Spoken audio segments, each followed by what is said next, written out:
हा ठरणार अतिशय आहे. महत्वाचा विषय आहे आणि तुम्ही वारंवार हो, उपवर्गीकरणाचा मुद्दा मांडत हो. असता. आरक्षण उपवर्गीकरणाची खरंच गरज का आहे असं तुम्हाला वाटतं आणि याचा कसा फायदा होईल असं वाटतंय? खरं तर आरक्षण उपवर्गीकरण मी मगाशी सांगितल्याप्रमाणे सुप्रीम कोर्टाचे आदेश आहेत. भूषण, गवई आणि 7 खंडपीठानं 6 वर्सेस 1 असा तो निकाल दिला. आणि मी सांगितल्याप्रमाणे की 59 जातींमध्ये आरक्षण आत्तापर्यंत पोचलेलं नाहीत. ज्या जाती सुधारल्यात त्यांना ह्याचा काहीच धोका नाही आहे. पण ज्या असुधारित जाती आहेत त्यांना याचा फायदा होईल.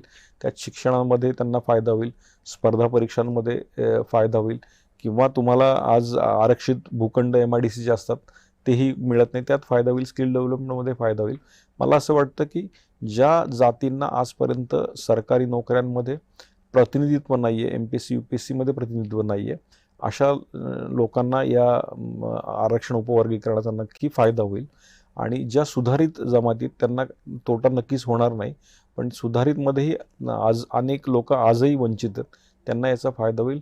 डॉक्टर बाबासाहेब आंबेडकरांना अपेक्षित असलेली समानता आणण्यासाठी आरक्षण उपवर्गीकरण व्हावं ही माझी भूमिका आहे.